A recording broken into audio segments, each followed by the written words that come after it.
Assalamualaikum warahmatullahi wabarakatuh. Kami dari kelompok 10 yang beranggotakan Mutia Ahliah, Alfiah Putri Sabila, dan Astin Indaharin Pangestu presentasikan hasil diskusi kami mengenai pengertian konsep statistika dan sumber data. Yang pertama akan saya jelaskan, yaitu pengertian statistika. Statistika adalah pengetahuan yang berhubungan dengan cara-cara pengumpulan data, pengolahan dan penganalisanya, dan penarikan kesimpulan atau interpretasi terhadap hasil analisis kumpulan data tersebut. Istilah statistika dapat pula diartikan sebagai metode untuk pengumpulan, pengolahan, menyajikan, menganalisis, dan menginterpretasikan data dalam bentuk angka-angka. Manfaat statistika dalam kehidupan sehari-hari. Yang pertama, statistika memberikan pengetahuan dan kemampuan kepada seorang untuk melakukan evaluasi terhadap data. Dengan pengetahuan statistika yang dimiliki, seorang dapat menerima, meragukan, bahkan menolak atau keberlakuan suatu data. Yang kedua, bagi mahasiswa ilmu-ilmu sosial, statistika amat bermanfaat bagi dunia kerja kelak. Bidang pekerjaan yang berkaitan dengan ilmu-ilmu sosial akan menuntut Anda untuk mampu melakukan hal-hal seperti membuat interpretasi dari temuan suatu survei atau suatu data statistik, menerapkan metode-metode analisis statistik dalam menyusun inferensi. Manfaat statistika dalam penelitian sosial. Yang pertama, statistika digunakan untuk menyusun, meringkas, dan menyederhanakan data-data yang diperoleh dari suatu penelitian survei dengan topik tertentu.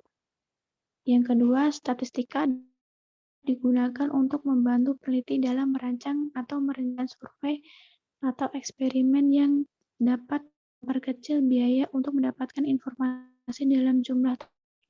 Yang ketiga, dengan mengenai statistika, peneliti dapat menetapkan terbaik dalam penarikan kesimpulan atau sesuai dengan teknik penarikan survei tertentu.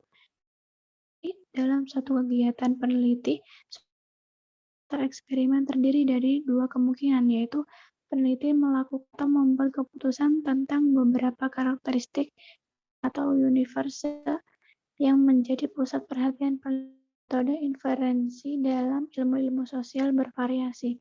Untuk itu, pilihan metode inferensi harus disesuaikan dengan kondisi yang ada. Yang keempat, dalam mengukur baik tidaknya atau goodness, sebuah inferensi, penarikan atau kesimpulan, selain membantu peneliti untuk menggambarkan data sumbangan utama statistika adalah dalam melakukan evaluasi terhadap baik tidaknya suatu inferensi. Hampir setiap orang dapat merencanakan suatu metode inferensi, namun seringkali kita sulit menentukan sejauh mana inferensi tersebut reliable atau baik. Selanjutnya, peneliti juga perlu menyadari bahwa ia memiliki kemungkinan untuk menarik kesimpulan yang keliru dalam penelitiannya yang bertujuan membuat keputusan berdasarkan data sampel tentang suatu karakteristik dari sebuah populasi atau universe. Untuk materi selanjutnya akan disampaikan oleh Mbak Muti. Kepada Mbak Muti, saya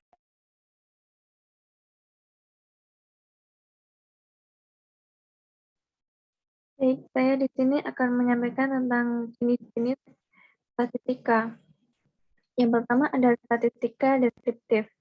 Statistika deskriptif membahas cara-cara pengumpulan data, penyederhanaan angka-angka, pengamatan yang diperoleh atau meringkas dan menyajikan, serta melakukan pengukuran, pemusatan, dan penyebaran untuk memperoleh informasi yang lebih menarik, berguna, dan lebih mudah dipahami.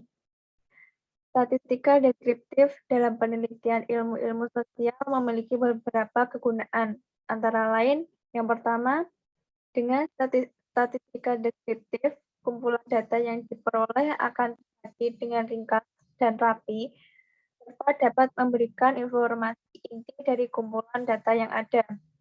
Yang kedua, statistika deskriptif memungkinkan peneliti menyajikan ataupun menggambarkan datanya dengan teknik grafik maupun teknik numerik. Yang ketiga, ada statistika deskriptif memungkinkan peneliti mengukur dua karakteristik dari setiap respondennya dan selanjutnya meneliti hubungan di antara kedua karakteristik atau variabel tersebut. Yang keempat, statistika deskriptif memegang peranan penting dalam persiapan analisis data. Analisis ini dilakukan sebelum peneliti menerapkan statistika inferensia terhadap data penelitiannya. Yang kedua ada statistika inferensia.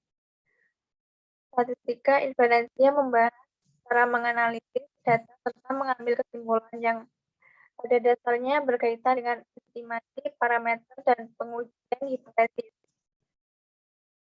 Metode statistika inferensia adalah metode yang berkaitan dengan analisis sebagian data sampai ke peramalan atau penarikan kesimpulan mengenai keseluruhan data. Sebagian data suatu variabel dikenal dengan sampel, sedangkan keseluruhannya data adalah populasi. Dalam statistika inferensia diadakan pendugaan parameter, membuat hipotesis, serta menguji hipotesis tersebut sampai pada pembuatan kesimpulan yang berlaku umum.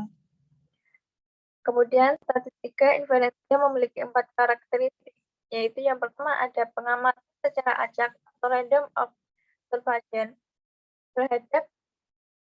Berarti bahwa pengamatan atau pengukuran yang dilakukan tidak dapat diprediksi dengan tingkat kepastian tertentu sebelumnya. Artinya, hasil dari pengamatan atau pengukuran yang dilakukan cenderung bervariasi secara acak. Yang kedua ada teknik atau cara penarikan sampel atau sampling.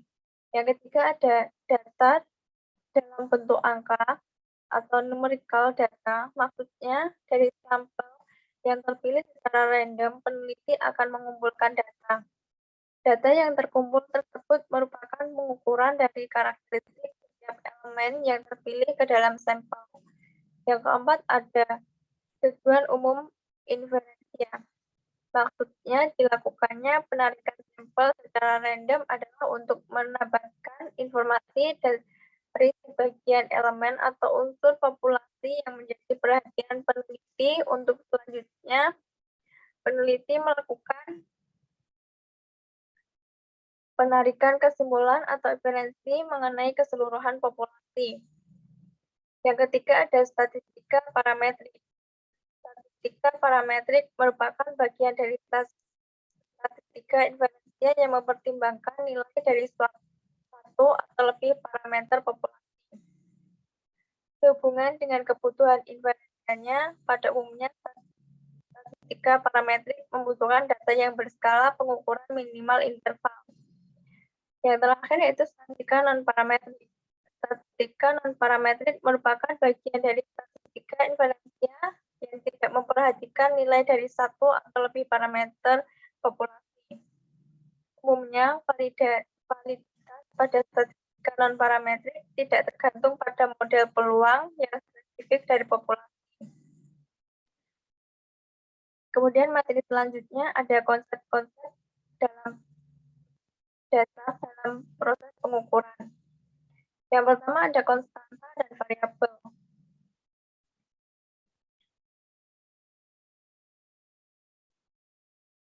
Pembahasan mengenai proses pengukuran menunjukkan bahwa proses tersebut diawali dengan kontekstualisasi, yaitu proses pemilihan konsep dan pemberian batasan secara teoritis terhadap konsep tersebut.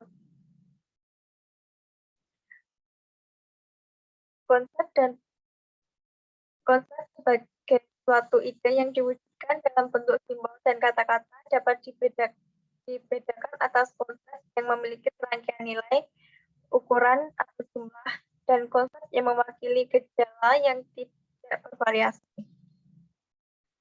Dalam penelitian sosial, perhatian lebih diarahkan pada variabel, yaitu pemahaman terhadap perubahan dan atau perbedaan di antara variabel. Dalam mengamati gejala yang bervariasi atau variabel, statistika dapat menjadi alat bantu yang berharga untuk menggambarkan atau menyajikan data yang terkumpul dan merumuskan teknik yang sesuai bagi penyusunan kesimpulan. Yang kedua ada variabel kuantitatif dan variabel kualitatif.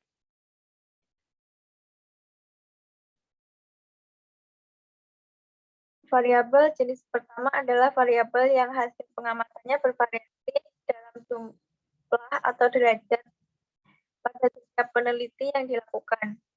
Misalnya ada kepadatan penduduk, angka kematian bayi, dan angka melek huruf. Yang kedua adalah variabel yang hasil pengamatan bervariasi dalam jenis bukan dalam derajat atau tingkatan. Misalkan variabel metode konstruksi dalam pengolahan sampah rumah tangga dan status pekerjaan utama. Yang ketiga adalah variabel diskrit dan variabel kontinu. Variabel diskrit adalah variabel kualitatif dengan jumlah nilai atau kategori yang dapat dihitung. Dengan kata lain, kategori atau nilai pada variabel diskrit merupakan bilangan bulat. Variabel kontinu adalah variabel kuantitatif di mana hasil pengamatannya merupakan salah satu dari sejumlah yang tidak hingga dari suatu garis interval. Jadi kategori pada variabel kontinu dapat merupakan nilai atau bilangan pecah maupun nilai bilangan bulat. Untuk materi selanjutnya akan disampaikan oleh Mbak Alvin. Untuk Mbak Alvin, saya persilahkan. Terima kasih Mbak Muti. Materi selanjutnya dan sampel. Populasi adalah sekelompok penduduk yang menempati suatu wilayah lampu pijar yang akan pada umumnya kesimpulan yang dibuat mengenai sesuatu hal diharapkan berlaku untuk keseluruhan dan bukan hanya misalnya dikatakan 7 penduduk Indonesia tinggal di daerah pedesaan. Pernyataan ini berlaku umum untuk seluruh penduduk Indonesia ditinjau dari segi dominisi dan bukan hanya untuk penduduk suatu daerah tertentu saja. Kualitas semua yang mungkin hasil pengukuran kuantitatif maupun kualitatif mengenai karakteristik tertentu dari semua ingin dipelajari sifat-sifatnya dinamakan populasi. Adapun yang sebagian diambil populasi disebut sampel. Populasi dan sampel adalah objek penelitian sumber data yang akan diolah dengan statistik. Keseluruhan objek yang menjadi perhatian peneliti dan karakteristik dinamakan populasi. Dapat jumlahnya sampai tak pula terbatas serta dapat diketahui seluruhnya atau sebagian saja. Karena memiliki karakteristik yang relatif banyak, dengan pertimbangan efektivitas dan peneliti dapat mengambil sebagian saja. Sebagian anggota populasi dinamakan sampel. Anggota sampel inilah yang menjadi sumber data agar hasil penelitian dapat digeneralisasi populasi. Sampel yang diambil harus representatif atau bersifat mewakili keadaan populasi. Untuk itu, anggota populasi harus mendapat kesempatan yang sama untuk terpilih sebagai sampel. Satu cara untuk mengambil anggota sampel secara acak menggunakan bilangan random. Selanjutnya yaitu data dalam statistika. Yang pertama, data interval. Didefinisikan bila suatu skala mempunyai ciri-ciri kardinal dan selisih dari tiap-tiap angka dalam skala tersebut diketahui, kemudian pengukurannya dilakukan diteliti. Data dalam skala interval tidak mempunyai titik nol yang tetap atau pasti. Misalnya skor nilai dalam ujian berkisar antara 0 hingga 100. Ukuran panjang pada penggaris sekitar berkisar antara 0 cm hingga 30 cm ataupun jumlah hari dalam 1 bulan dan lain sebagainya. Yang kedua, data rasio. Bila suatu skala interval mempunyai titik nol yang nyata. Dalam skala rasio, perbandingan dari tiap titik pada unit pengukuran adalah bebas. Angka-angka yang terdapat dalam skala rasio dimulai dari angka 0. Hanya unit-unit pengukurannya yang berbeda. Contoh data rasio presentasi kelulusan mahasiswa pada suatu perguruan tinggi. Tingkat pertumbuhan ekonomi Indonesia pada tahun 2011 ataupun tingkat kemiskinan yang ada dalam suatu wilayah dan lain sebagainya. Yang ketiga, data nominal. Terjadi bila angka-angka atau simbol-simbol dipakai untuk menggolong-golongkan suatu objek, orang, atau suatu karakteristik. Contoh, jenis kelamin, iklim di suatu daerah. Yang keempat, data ordinal didefinisikan sebagai objek-objek dalam suatu kategori mungkin tidak berbeda dengan objek yang lain, tetapi masing-masing objek tersebut tergabung dalam satu hubungan dinyatakan dengan skala peringkat. Contoh mengenai suatu pendapat tentang golongan yang setuju dan tidak setuju. Materi yang selanjutnya yaitu sumber data menurut cara memperolehnya. Yang pertama yaitu data primer. Data yang dikumpulkan dan diolah sendiri oleh suatu organisasi atau perseorangan langsung dari objeknya. Misalnya, seseorang ingin mengetahui besarnya konsumsi masyarakat dengan cara melakukan wawancara langsung kepada penduduk setempat. Data primer dapat diperoleh melalui yang pertama, observasi. Adalah suatu cara yang digunakan oleh peneliti untuk mendapatkan data atau informasi yang merupakan tingkah laku nonverbal dari responden. Yang kedua, wawancara. Adalah percakapan dua arah atau inisiatif wawancara untuk memperoleh informasi dari responden. Yang ketiga, kuesioner. Kuesioner merupakan alat pengumpul data primer yang efisien dibandingkan dengan observasi atau wawancara. Yang kedua yaitu data sekunder. Data yang diperoleh dalam bentuk yang sudah dikumpulkan dan diolah oleh pihak lain.